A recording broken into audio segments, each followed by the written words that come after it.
मंत्री श्री मुकेश सहनी जी, हमारे VIP party के राजा राम बिंद जी, हमारी प्रत्याशी आपके क्षेत्र की प्रत्याशी अनीता कश्यप जी, हमारी पार्टी के राष्ट्रीय उपाध्यक्ष जी और बाकी सभी हमारे पार्टी के नेतागण कार्यकर्तागण, आप सबों को आज मैं एक बात बताना चाहता हूं, ज्यादा समय नहीं लूंगा।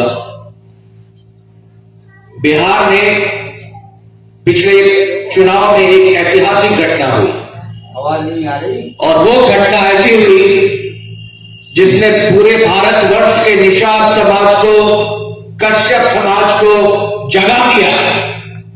विकासशील इंसान पार्टी सिर्फ 3 साल पुरानी पार्टी है, लेकिन आज पूरे भारतवर्ष में अगर सबसे ज्यादा किसी पार्टी की होती है चर्चा, तो वो आपकी पार्टी विकासशील इंसान पार्टी है।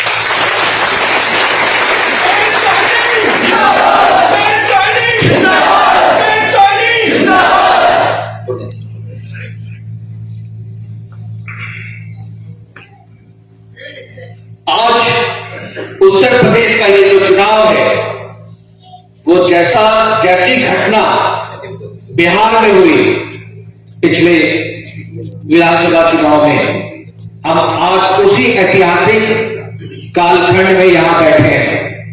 और मैं आप लोगों से अपील करता हूं कि अगर निषाद समाज, कश्यप समाज अपनी महत्ता को नहीं समझेगा, हमारी पार्टी ने श्री मुकेश सहनी जी के नेतृत्व में एक बात की घोषणा यहां जब हम उत्तर प्रदेश में चुनाव लड़ने आए थे उससे पहले ही किया था।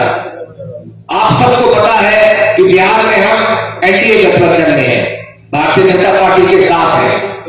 यहां पे भी हमारे ऊपर बहुत तरह का दबाव था, और आपके कारण आपकी पार्टी विकासशील इंसान पार्टी को सभी चाहते हैं, सभी अपने गठबंधन में साथ लाना चाहते हैं।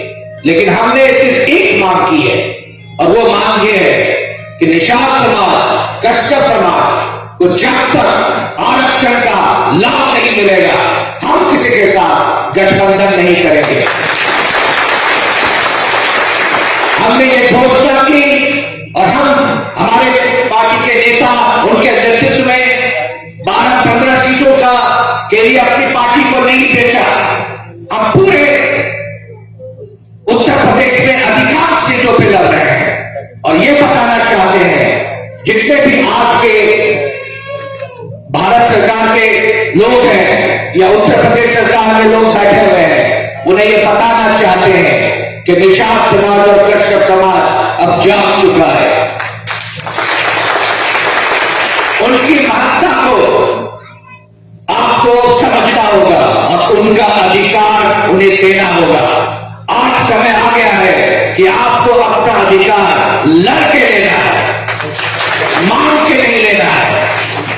और ये इस बार होगा, ये ऐतिहासिक क्षण है उत्तर प्रदेश के लिए।